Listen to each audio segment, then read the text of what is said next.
Okay, let's unpack this, because if I ask you right now to close your eyes and picture the absolute pinnacle of global striking, there is a very specific, almost cinematic aesthetic that immediately floods your mind. Oh, absolutely. You're probably smelling that pungent scent of Thai liniment oil. Yes, You're exactly. feeling that sweltering, suffocating humidity of a concrete stadium in Bangkok, and you hear the roar of the gamblers in the upper decks. Right. You picture the neon lights of Rajadamnern or Lumpini Stadium. You see the fighters wearing those um, brightly colored satin shorts rolled up really high on the thigh. The traditional Mongkon headpiece worn right before the fight, and of course that high-pitched, almost hypnotic sound of the sarama music. The oboe and the drums. Yeah, playing in the background as they do the Ram Muay dance to seal the ring. It's beautiful. I mean, it is steeped in centuries of deep martial culture. It is the undisputed, universally recognized aesthetic of striking martial arts. You see a kickboxer in your mind's eye, and they are Thai. The art is Muay Thai. But, and this is where today's deep dive comes in, when you look at the actual historical data of global heavyweight striking, that aesthetic gets completely hijacked. Totally hijacked. Mm. Because the reality of global dominance isn't a sleek Thai fighter in a sweltering Bangkok stadium. Right. The reality is often a giant 6'5" man from the Netherlands, built like a brick wall, just walking through his opponents with mechanical precision. You picture a TIE fighter, but the data points to a Dutch Terminator. A literal Terminator, yeah. So today, based on an incredible stack of sources, we have detailed historical articles and translated video transcripts from the channel JapanB Wisdom of Elders. We are tracing the DNA of modern combat. We're going to uncover exactly how a relatively small European nation, the Netherlands, became an absolute undisputed powerhouse in global striking. And to understand the sheer scale of this Dutch monopoly on violence, we really have to look at one of the most pivotal years in martial arts history, which is 1993. 1993. The Big Bang. It essentially is the Big Bang for modern combat sports. It's the year all those theoretical debates ended and the physical testing finally began. Right, because for decades you had people in, strip mall dojos and traditional gyms arguing over which style was superior. Exactly. Karate versus boxing, Muay Thai versus Taekwondo, it was all theoretical. And in Japan, there was this ambitious martial arts promoter and karate master named Kazuyoshi Ishii. And Ishii decided to monetize that exact playground argument. All right, he had founded a full-contact karate organization called Seido Kaikan. And he wanted a massive platform to prove that his karatecas were the toughest on the planet. So he launched the K-1 Grand Prix. K-1. I mean, it was designed to answer that primal question. What is the single strongest stand-up martial art? And he didn't mess around. Ishii gathered the absolute heavyweights from every striking discipline you can imagine. We're talking elite practitioners of traditional karate, Muay Thai champions, Western kickboxers. Traditional boxers, Taekwondo masters. He even brought in sumo wrestlers and practitioners of Mongolian wrestling. Just a global science fair for violence. That is a perfect way to put it. He put them in a ring under a unified rule set that allowed punches, kicks, and knees, and just let them loose. And K-1 was brutal. It was an 8-man, one-night tournament, right? Yeah. You had to fight 3 times in a single evening to win the crown. The physical attrition was unimaginable. But here is the statistical anomaly that absolutely shatters the traditional martial arts narrative we just talked about. Out of the 18 K-1 World Grand Prix tournaments held during its golden era, fighters representing the Netherlands won an absolutely mind-boggling 16 times. 16 out of 18. I mean, that isn't just a winning streak. No. That is a total statistical monopoly. They mathematically solved the problem of heavyweight striking. And the names of these Dutch-trained champions are literally carved into the Mount Rushmore of combat. You have guys like Peter Arts, known as the Dutch lumberjack for his devastating high kicks. You have the literal giant Sem Schilt, who was, 6'11"? Yeah, massive. And Ernesto Hoost, famously nicknamed Mr. Perfect for his flawless technical combinations. We also have to mention Ramon Dekkers, who fought at lighter weights.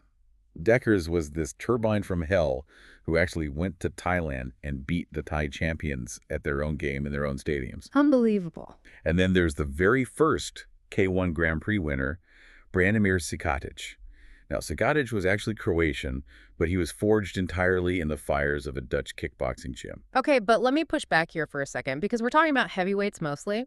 The Netherlands consistently ranks as having the tallest average male height in the world. Right. They are statistically very tall. So couldn't you argue that this K-1 dominance was just a genetic advantage? Like maybe the Dutch just had access to a larger pool of massive human beings, and size dictated the outcome, not some secret martial arts technology. It's a fair hypothesis, but the biomechanics and the history absolutely refute it. How so? First, as we just mentioned with Ramon Dekkers, the Dutch were dominating at the 140-pound weight classes too, so it wasn't just heavyweights. Right, that makes sense. Second, being tall is actually a liability in combat sports if you don't know how to use your leverage.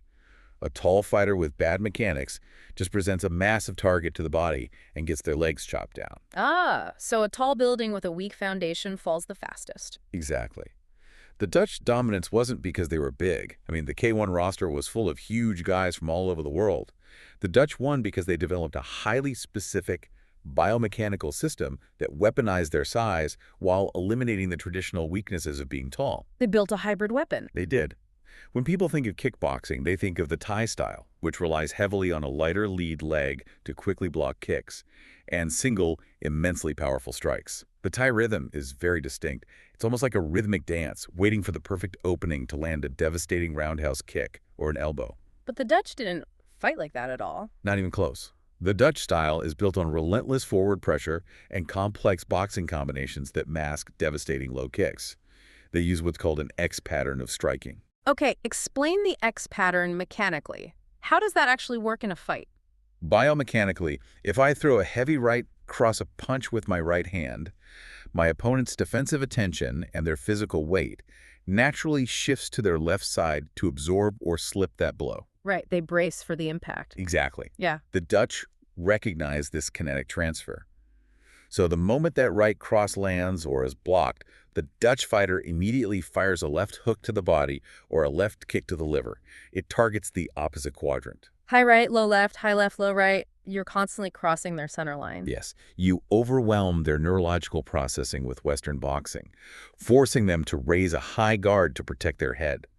And the moment their arms go up and their vision's obscured by their own gloves, the Dutch fighter steps off the center line and chops an agonizing low kick directly into their exposed thigh. They chop down the tree while the branches are trying to protect the top. That is exactly what happens. And the mechanics of the Dutch low kick are totally different from the Thai roundhouse, aren't they? Very different.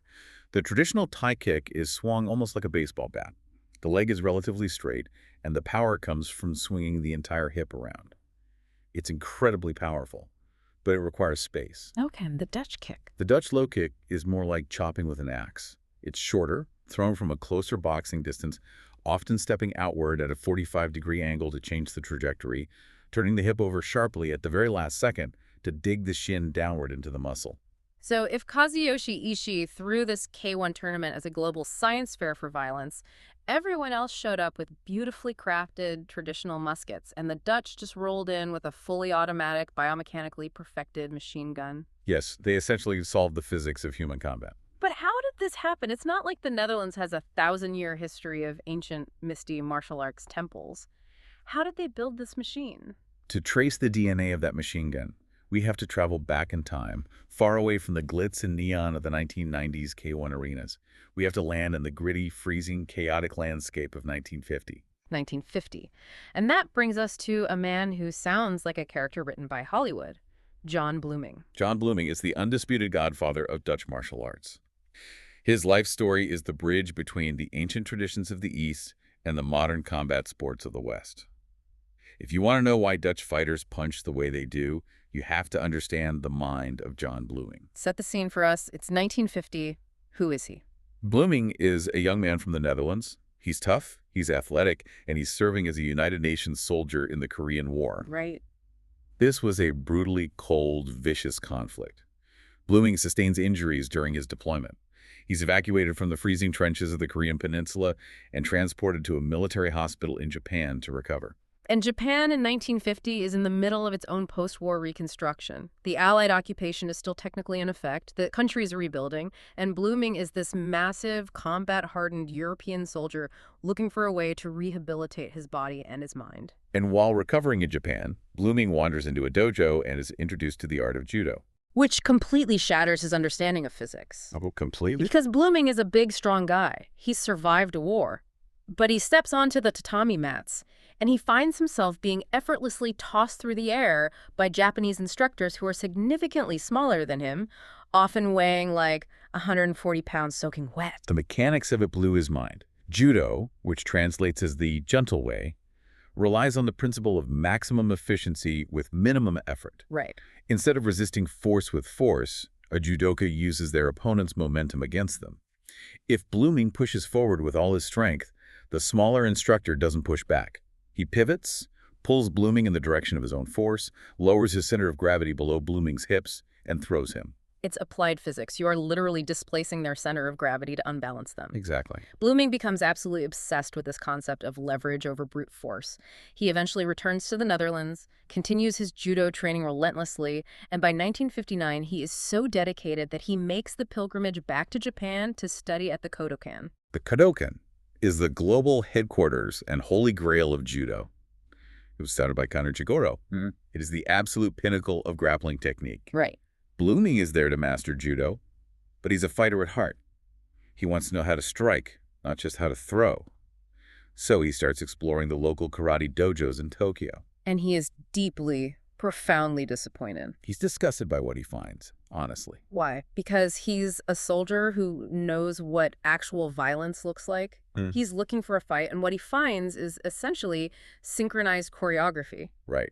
Historical records from our sources show that traditional Japanese martial arts at this time were heavily focused on kata, which are prearranged, choreographed forms. Right. A group of students stand in neat rows, they step forward simultaneously, they punch the air, they block an imaginary opponent, and they yell. It's beautiful physical conditioning, and it creates amazing muscle memory and discipline, but nobody's actually hitting you back. There's no chaos. Right. No resistance. Explain that, because it's a crucial missing link. Why would a culture known for the samurai stop sparring? During the Meiji Restoration, Japan rapidly modernized.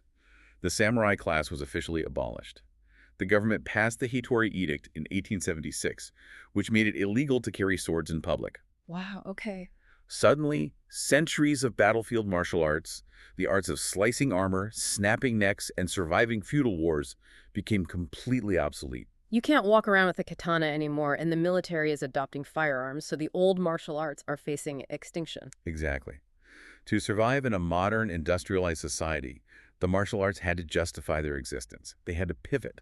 They transitioned from jutsu, which translates to the practical, often lethal techniques of war to do, which translates to the way, meaning a spiritual path of character building. So bujutsu, the martial arts, became budo, the martial ways. Precisely. The goal was no longer to destroy an enemy on a battlefield.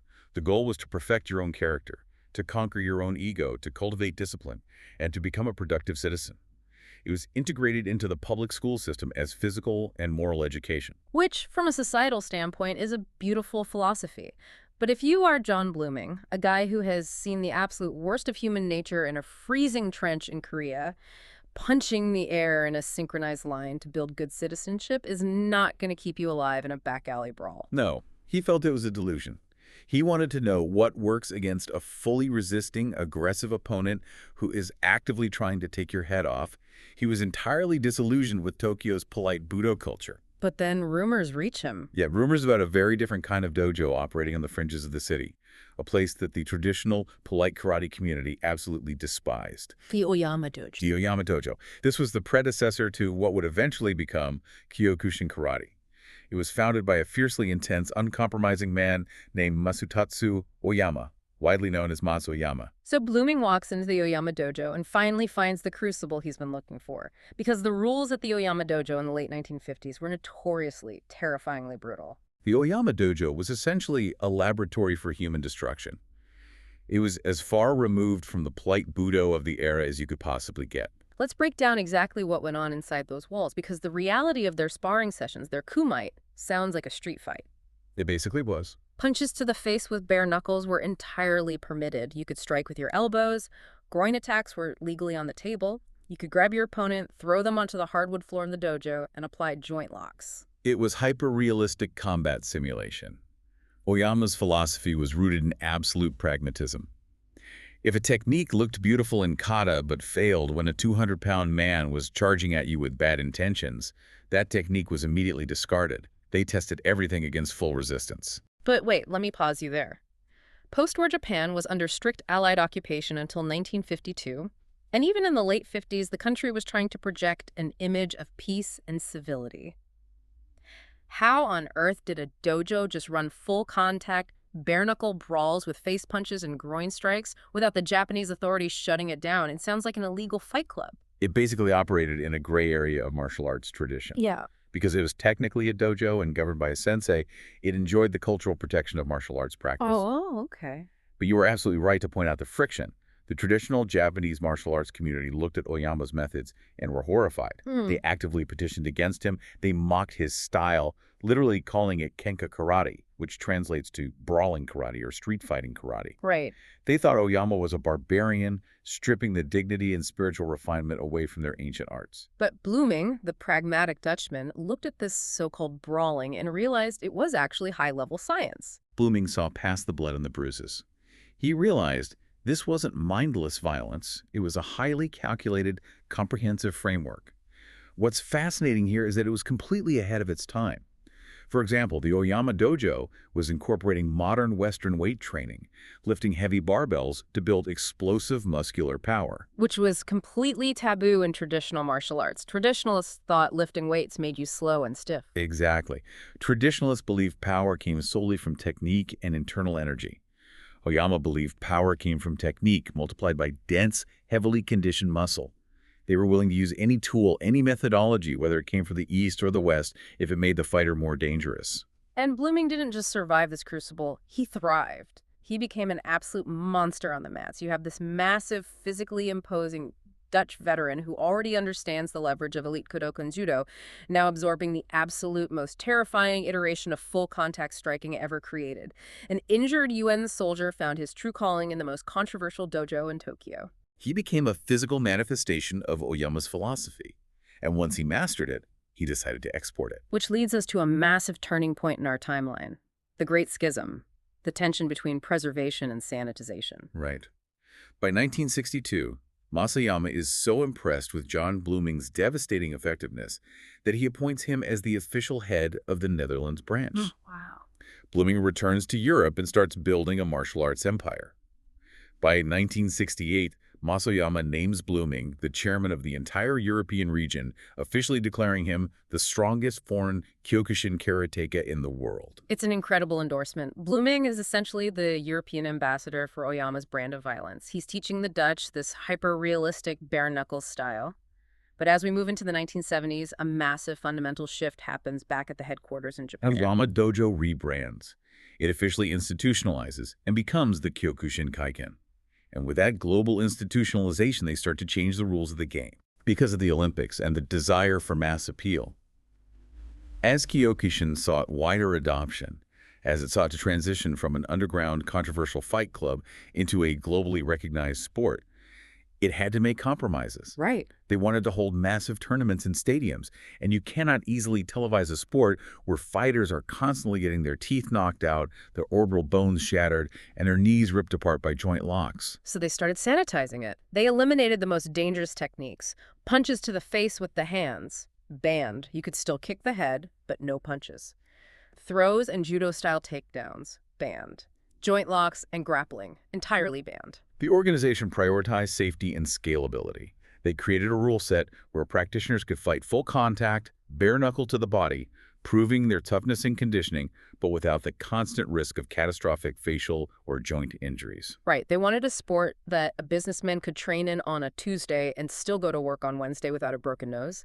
Let's talk about the biomechanical consequences of that rule change, though. Because when you ban punches to the face, you completely change how a human being stands and fights. It alters the entire physical operating system. When you tell two fighters they are not allowed to punch each other in the head, their guard completely changes. Yeah. In boxing, your hands are glued to your chin or your temples. In modern Kyokushin sport karate, the hands drop down to protect the ribs and the solar plexus, because that's where the bare-knuckle punches are going. And their stance gets much closer, right? Because they aren't worried about catching a jab to the nose. They can stand chest to chest and just trade brutal body shots in a phone booth. Exactly. Head movement, slipping, rolling, bobbing, and weaving completely disappears from the curriculum because you don't need to dodge head punches anymore. Mm. It creates incredibly tough fighters with cast iron bodies, but it leaves a massive defensive hole in their muscle memory. And John Blooming, sitting in the Netherlands, watches this institutional rule change happen, and Basic says, absolutely not. He was furious. Blooming felt that removing those techniques stripped the art of its soul, and more importantly, of its practical, real-world sharpness. He believed that the moment you tell a fighter they don't have to worry about being punched in the face, you create a false sense of security. You build bad habits that will get them knocked out in a real street fight. I love the analogy we can use here. It's like Kyokushin headquarters issued a mandatory global safety update for their software. They patched out all the most lethal, dangerous features of the app so it could be sold on the mainstream app store. That is a perfect way to conceptualize it. And John Blooming looked at the update and said, no thanks, I'm rejecting the patch. I'm running the original unfiltered beta version, the version where we can still punch each other in the head and throw each other to the concrete. He completely rejected the safety patch. In the 1970s, Blooming officially leaves the Kyokushin Kaikan. He breaks away from the very organization he helped build in Europe, and he founds his own governing body, the Kyokushin Budokai. And the Kyokushin Budokai retain all the brutal original rules in the 1950s Oyama dojo era. Strikes to the head, judo throws, ground grappling, all of it was kept alive in the freezing gyms of the Netherlands. If we look at the historical architecture of martial arts from our sources, this exact pattern of sanitization at the source and preservation by an outsider has actually happened before. You're talking about judo and Brazilian jiu-jitsu? Precisely. Century-old classical jiu-jitsu was a lethal battlefield system used by samurai. It was designed for snapping limbs, breaking joints, and surviving armored combat. Kano Jigoro took that brutal system, sanitized it, removed the most dangerous strikes and lethal submissions, and transformed it into Kodokan Judo. Right. He made it safe for physical education in Japanese public schools and eventually the Olympic Games. The danger was diluted in Japan for the sake of public consumption and athletic competition. But the raw, dangerous, unfiltered ground fighting aspects of that original jiu-jitsu didn't vanish. They were exported. A Japanese master named Mitsuya Maeda traveled across the globe to Brazil. He taught those raw, unsanitized techniques to the Gracie family, and they pressure-tested and evolved it into Brazilian jiu-jitsu. That parallel is absolutely staggering. It is the exact same cycle, just with striking instead of grappling. The raw, unrestricted violence of the Oyama dojo is deemed too brutal for mainstream Japanese society, so it gets diluted into modern Kyokushin sport karate. But the brutal, unfiltered original version is preserved, exported, and evolved in the Netherlands by John Blooming. History repeating itself through the lens of combat.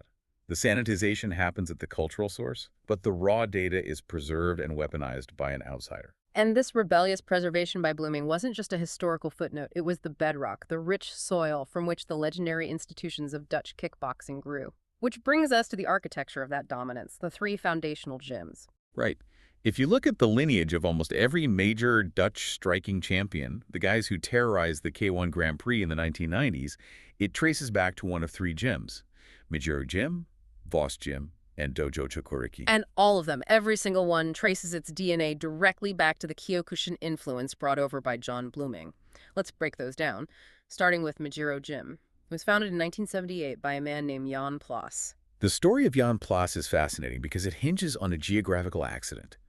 Plaas travels from the Netherlands to Japan. His explicit intention is to train in Kyokushin karate because he's heard about its legendary toughness. But due to a massive miscommunication or a logistical failure, he can't get into the main Kyokushin dojo in Tokyo. Wait, if he couldn't get into the Kyokushin dojo, how did he learn their techniques? Did he just wander around Tokyo until he found someone else fighting? He essentially did, yeah. He finds himself in Tokyo, stranded without a place to train, but he ends up finding a different gym, a newly established kickboxing gym run by a man named Kenji Kurosaki. Now, who is Kenji Kurosaki and why is he running a kickboxing gym instead of a karate dojo?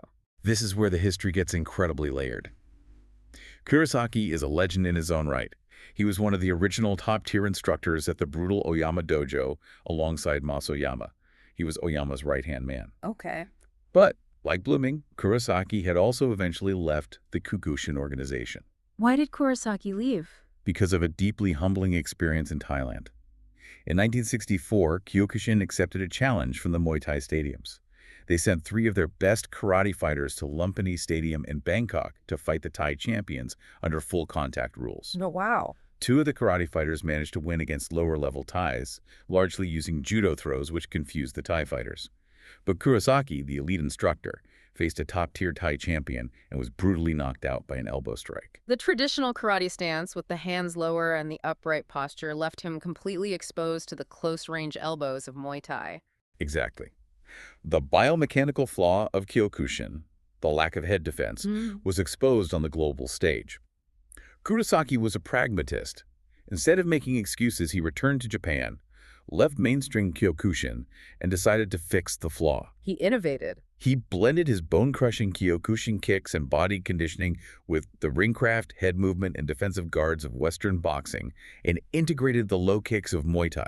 He literally helped invent the sport of Japanese kickboxing. That is incredible. So Jan Plass, the lost Dutchman, stumbles into Kurosaki's gym. He ends up training under the exact guy who figured out how to patch the defensive holes in Kyokushin. Plass soaks up this new hybrid kickboxing style, brings it back to the Netherlands, and with Kurosaki's blessing, opens Majiro Gym Amsterdam. And from Majiro Gym, another founding member named Johan Vosum eventually branches off to establish the second pillar, Vos Gym, which would go on to produce absolute tactical killers like Ernesto Hust. So that's 2 of the pillars established through the Kurosaki lineage. The third pillar is Dojo Chokuriki, founded in 1972 by a man named Tom Herink. And Herink was also a dedicated practitioner of Kyokushin karate before he shifted his focus to kickboxing. The Kyokushin roots are inescapable.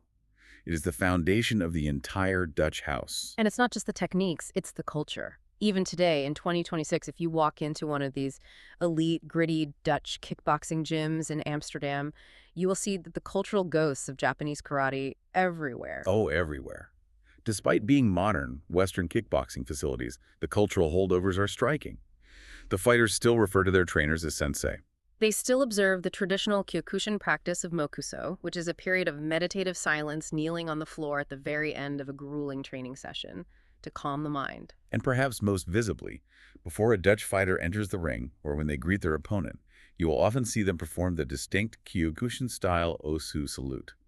They cross their forearms tightly in front of their chest and then powerfully snap their hands down to their sides. It is a deeply traditional Japanese martial arts salute delivered by a giant tattooed Dutch kickboxer right before they systematically dismantle someone using Western boxing and Muay Thai mechanics. It's the ultimate global mashup. They took the absolute best components available. The bone-crushing physical conditioning and the devastating linear power of Kyokushin karate, the head movement, defensive guard, and combination punching mechanics of Western boxing, and the chopping low kicks and clinching of Thai boxing. They built the perfect hybrid.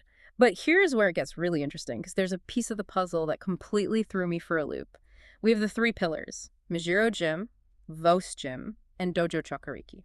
Majiro Gym makes geographical sense. It's named after the Majiro district in Tokyo where Kurosaki's gym was located. Right. Vos Gym makes total sense. It's named after its founder, Johann Vos. But the third pillar, Dojo Chokuriki. Where on earth does the word Chokuriki come from? It doesn't sound Dutch. And I know enough about linguistics to know it doesn't sound Japanese either. it isn't either of those. To solve the mystery of Chokuriki, we have to leave the Netherlands, leave Japan, and travel back in time to the rugged mainland of Asia. We have to return to the founder of Kyokushin karate himself, Oyama. We've talked extensively about his brutal Tokyo dojo in the 50s, but we haven't talked about his origins. Oyama was actually born in Korea. His birth name was Choi Young-wi, and historical accounts detail a profound, life-altering event he witnessed as a 9-year-old boy living in Manchuria around 1932. Set the scene for us. It's a rural, dusty harvest festival. There are games, food, and traveling performers. And there's a massive, muscle-bound, highly aggressive Mongolian wrestler there. Okay. He's drunk, he's causing trouble, he's bullying the villagers, and no one can stop him because he is a giant. The classic martial arts inciting incident, a giant terrorizing a village. Exactly. The villagers are terrified. Until a frail, elderly Korean man steps out of the crowd. He calmly confronts the giant wrestler. The Mongolian lunges at him with all his weight, and the elderly man strikes the giant down. With a technique so incredibly swift, the young Oyama barely even saw the mechanics of the movement. Yeah. The giant is unconscious in the dust, and the old man is barely breathing hard. For a 9-year-old boy, witnessing that kind of disproportionate kinetic power is deeply magical. It looks like a superpower. Oyama learns that this elder was a practitioner of a secretive discipline known as chakuriki. Chakuriki, which literally translates to borrowing power. Specifically, borrowing power from something beyond oneself. Let me push back on the mysticism here, though. Borrowing power from beyond oneself sounds like pure fantasy. Mechanically, physically, what did that old man actually do? You can't just summon magical energy. You're right, there is no magic. Yeah. Mechanically, borrowing power refers to the perfection of the kinetic chain and leveraging gravity. When an untrained person punches, they use the isolated muscles of their arm and shoulder. It's muscular tension. When a master of chakuriki strikes, they are perfectly aligned with gravity. They borrow the resistance of the earth. Ah, I see. The power starts by pushing off the ground, travels up through the legs, multiplies through the violent rotation of the hips, and snaps out through a perfectly aligned bone structure in the fist. The power doesn't come from the arm, it comes from the entire planet beneath them. That makes perfect sense. It's physics disguised as mysticism. And this wasn't just a combat sport. Chakuriki was an esoteric, holistic practice consisting of 3 distinct training systems: Shin, Yaku, and Ren. Let's break those down. The first is Shin, which is the spiritual and respiratory component. It involves extreme ascetic practices. Practitioners would isolate themselves deep in the remote mountains, meditate for hours, and stand under freezing, pounding waterfalls to forge absolute mental stillness and harmonize their breathing with the harsh elements of nature. Then there is Yaku, which focuses on internal medicine and vitality. It was the deep, accumulated knowledge of local herbs, roots, and nuts found in the wild. It was about sustaining the body's chemistry under extreme duress. And finally, Ren, which is the brutal physical conditioning of the body. This is the part that clearly influenced what Oyama later built with Kyokushin. Ren involved practitioners literally striking the rough trunks of trees until their knuckles bled and calloused over. They would leap onto jagged rocks to build explosive leg power and balance, and they would break river stones with their bare hands to harden their bones. And again, there's a physiological reality to this, not just mysticism. It operates on Wolff's Law. When you repeatedly strike a hard surface like a tree or a stone, you create microfractures in the bone. Right. The body responds to this trauma by sending osteoblasts to repair the fractures, calcifying the area and building the bone back significantly denser and thicker than before. You are literally turning your skeleton into a weapon. Yes. The goal of chakuriki wasn't just to learn how to throw a punch. It was a holistic attempt to draw out the maximum hidden potential of the human organism by aligning it with the brutal forces of nature. But the tragedy of this story is that chakuriki is essentially a lost art today. You can't just go find a chakuriki master. It is largely lost. And to understand why, we have to look at the historical timeline of the region. During the Joseon dynasty in Korea, society was heavily stratified, and the ruling class elevated Confucian scholarly pursuits while martial arts were heavily regulated or marginalized by the state. The mountain ascetics who practiced these arts began to decline. And then in the modern period, you have the annexation of Korea and 35 years of Japanese colonial rule. During that colonial period, there were broad systemic assimilation policies enacted. The colonial government actively suppressed traditional Korean cultural expressions, and this included indigenous martial arts. They were forced underground or they were completely banned. Right. In their place, standardized Japanese martial arts like kendo and judo were introduced into the school systems. As a result, native arts like taekyon had to be practiced in secret to survive. And highly esoteric small circle practices like chakuriki, which relied on deep mountain isolation anyway, were almost entirely lost to history. The masters died out, and the art faded into rumor and myth. It was more akin to the Japanese tradition of Shukendo mountain asceticism than a structured commercial fighting system. It was about surviving in nature, not winning trophies. It wasn't designed to survive political modernization. And yet, the ghost of this lost Korean mountain art survived as a seed in the mind of a 9-year-old boy. Masayama never forgot what he saw. He took the core philosophy of chakuriki, the idea of forging the human body into an indestructible weapon through grueling conditioning in nature, and used it as the spiritual foundation for Kyokushin karate. Oyama famously isolated himself on Mount Mitsumen in Japan for over a year. He practiced his own version of Shin and Ren. He lived off the land, struck trees, stood under freezing waterfalls, channeling that ancient memory to forge his own legendary strength. Which brings us to the most mind-bending historical connection of this entire deep dive. Tom Herink, the Dutch kickboxing pioneer we talked about, was such a dedicated, deeply embedded student of Oyama's Kyokushin lineage that when he opened his gym in Amsterdam, he named it Dojo Chakuriki in honor of Oyama's original mystical inspiration. If we connect this to the bigger picture, the historical irony is staggering when you map it out. A mystical, highly esoteric, almost entirely forgotten Korean mountain practice, suppressed by political history, inspired a young Korean-born boy. That boy grows up to build the most hyper-realistic, brutally pragmatic karate style in Tokyo.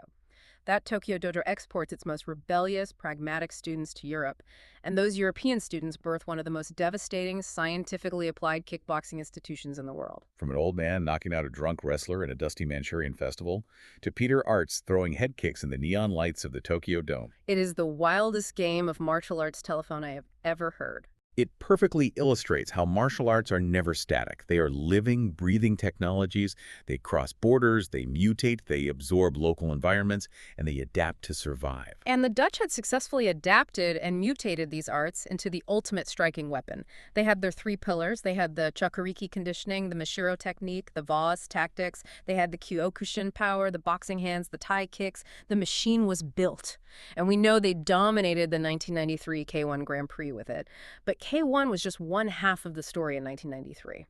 Which brings us to the ultimate collision. 1993 wasn't just a revolutionary year for striking in Japan. Over in the United States, a completely different experiment was being conducted. In Denver, Colorado, inside the McNichols Sports Arena, an event called the Ultimate Fighting Championship took place. UFC 1, the birth of modern mixed martial arts. The cultural contrast between the two events is fascinating.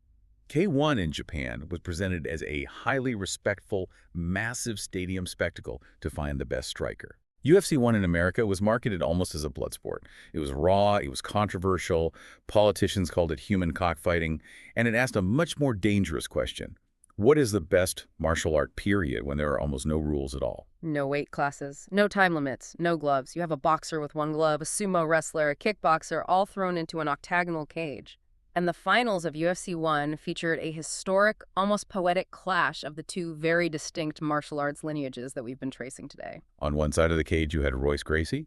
He represented Brazilian Jiu-Jitsu. Remember earlier, we talked about the Great Schism, how Kano Jigoro sanitized traditional Japanese jiu-jitsu into Olympic judo. But the raw, dangerous, bone-breaking grappling was exported to Brazil by Mitsuyo Maeda. Royce Gracie is the physical combination of that exported, unsanitized grappling DNA. And on the other side of the cage, you had Gerard Gordeau. He was a terrifying, towering, missing teeth Dutch fighter representing Kyokushin karate and Dutch kickboxing. He is the exact lineage of John Blooming and the Oyama dojo. The Brazilian unsanitized grappling versus the Dutch unsanitized striking. The two rebellious stepchildren of traditional Japanese martial arts colliding in a cage in Colorado to see who was right. And the result of that collision changed the martial arts world overnight. Royce Gracie, who is significantly smaller and weaker than Gordeau, manages to close the distance. He avoids the devastating strikes, takes Gerard Gordeau down to the ground effortlessly, wraps his arms around his neck, and submits him with a rear naked choke. The grappler dismantled the striker. It was a shocking wake-up call for the entire striking world. It proved a brutal biomechanical truth. If a striker doesn't know how to defend a takedown, their world-class punches and kicks are entirely useless. Because on your back, gravity neutralizes your striking power. The fallout was massive. For a long time after UFC 1, karate practitioners, even from the tough, full-contact styles like Kyokushin, struggled immensely in MMA. They were getting taken down and submitted constantly. And we have to ask why. Why did these incredibly tough guys fail? Because their rule sets had evolved in isolation. Yeah. As we discussed, Kyokushin had banned face punches. This meant their fighters had an upright posture and stood very close to their opponents. When you stand tall and close, your hips are completely exposed. Oh, right. It is incredibly easy for a wrestler or a jiu-jitsu fighter to shoot in, grab your legs, and put you on the mat. They had zero muscle memory for sprawling or defending a double-leg takedown. They were playing a game that only tested half of human combat. But here is where the Dutch kickboxing lineage proves its brilliance once again. They didn't stubbornly cling to tradition, they didn't make excuses, they adapted rapidly. The Dutch have always been pragmatists. They looked at the grappling problem and decided to solve it. And the key figure here is a man named Chris Stolman. Dolman is a massive figure in Dutch martial arts history. He was a direct student from John Blooming's dojo in the Netherlands. But remember, Blooming didn't sanitize his dojo. Blooming's Kyokushin Budokai allowed grappling, throws, and judo. Because of that open-mindedness, Dolman didn't just study striking. He studied judo heavily, and he traveled to train in Russian sambo. Sambo being the brutal submission grappling system developed by the Soviet military. Exactly. Dolman integrated elite-level Russian and Japanese grappling with his Dutch striking base. He essentially pioneered Dutch MMA long before MMA was a mainstream term. He understood that you needed the machine gun for striking, but you needed a ground defense system to keep the fight standing. And Dolman's lineage produced some of the most terrifying, well-rounded heavyweights in MMA history. Guys like Alistair Overeem. Overeem could take you to the ground and submit you with a devastating guillotine choke just as easily as he could knock you unconscious with a Dutch kickboxing knee strike. The Dutch machine evolved to handle the grappling threat. There's also a deeply ironic footnote to this early era of MMA regarding karate. Oh, the Shotokan anomaly. This is fascinating. While the tough, full-contact Kyokushin fighters struggled initially in MMA because of their close-range, face-punch-free sparring habits, practitioners of traditional point-fighting karate, the very styles that Oyama mocked as dance karate or polite Budo actually adapted quite well initially. Wait, make that make sense for me. The guys doing the polite, sanitized point sparring who pull their punches actually did better in a cage fight with no rules. How is that biomechanically possible? Because of stance and distance management, traditional styles like Shotokan karate utilize a very low, wide-bladed stance. Okay. From a wrestling perspective, a wide, low stance lowers your center of gravity and keeps your lead leg far away. It makes it mechanically much harder for a wrestler to shoot in and wrap up both of your legs for a takedown. Ah, so the stance naturally defends the grapple. Furthermore, because they practice point fighting, their entire athletic focus is on darting in from a long distance, landing a straight, fully extended punch to score a point, and darting back out before the opponent can touch them. Yeah. In an MMA fight with small 4-ounce gloves, that long-range, blitzing straight punch proved to be incredibly effective. You see that exact style perfectly executed by fighters like Lyoto Machida. He frustrated everyone because they couldn't catch him, and when they lunged, he sniped them. The irony is amazing. The brawling karate struggled with distance management, while the dance karate thrived on it. It proves a fundamental law of combat sports. Every martial art, no matter how specialized or seemingly sanitized, contains valuable, functional physical data if you apply it in the correct context. So what does this all mean? The Dutch didn't just invent a new style out of thin air. They became the ultimate unforgiving filter for global martial arts. They took the Japanese discipline and leverage, the Korean ascetic conditioning of the bones, the Thai ring craft and low kicks, the Western boxing head movement, and the Russian grappling. And they ran it all through a crucible of intense, pragmatic sparring until only the absolute truth of combat remained. They are the ultimate pragmatists. If a technique works, keep it. If it doesn't, discard it immediately. Tradition is respected, but effectiveness is worshipped. Let's recap this incredible journey for you, the listener, because the ground we've covered is staggering. We started with a frail Korean elder in Manchuria, practicing a mystical art of borrowing kinetic power from nature. That singular event inspired a young Oyama to build the most hyper-realistic, brutal karate dojo in Tokyo, incorporating weightlifting and bare-knuckle sparring. A dojo that attracted a combat-hardened Dutch veteran named John Blooming, who absorbed that brutality, learned the physics of judo, and took it all back to Europe. When the Japanese organization decided to sanitize their sport to get into stadiums in the Olympics, Blooming rebelled, preserving the original dangerous beta version rules in the Netherlands. And from that rebellion sprang the three great pillars of Dutch kickboxing: Majiro Gym, with Jan Plas learning from Kurosaki, Vos Gym, and Dojo Chakariki, with Tom Herink honoring a lost Korean art. Gyms that would go on to build a perfectly tuned hybrid style, conquering the K-1 Grand Prix and forever altering the landscape of striking. It is a profound testament to the resilience of human knowledge. Ideas survive by migrating. Exactly. So the next time you turn on a TV and you see a modern kickboxing match or an MMA fight, I want you to remember this deep dive. You aren't just watching two athletes throw punches and kicks for a paycheck. You are watching the physical culmination of wars. You are watching the result of international migrations, of legal loopholes, of linguistic misunderstandings, and of cross-cultural rebellion. You are watching centuries of history expressed through the mechanics of the human body. It really is a living archive of human conflict. And as we wrap up, there's one final thought I want to leave you with, a question to mull over long after this deep dive ends. That's the final thought. We saw how classical Japanese jiu-jitsu had to be exported to Brazil by Mitsuyo Maeda in order to survive the modernization of Japan and become Brazilian jiu-jitsu. We saw how the original unrestricted full-contact karate at the Oyama dojo had to be exported to the Netherlands by John Blooming to survive the sanitization of Japanese sport and evolve into Dutch kickboxing. Because the home countries, in a desire for safety and mass appeal, actively tried to sanitize the danger out of them. Precisely. The pursuit of safety almost killed the effectiveness. So the question is this. Look around the world today, outside of martial arts. What other ancient, highly effective human technologies or deep systems of knowledge are currently being sanitized out of existence in their home countries right now, just waiting for an outsider to discover them, preserve them, and unleash them on the world once again? That is a fascinating thought. Are we losing the beta versions of our best ideas because we want everything to be safe and perfectly packaged? Keep that in mind.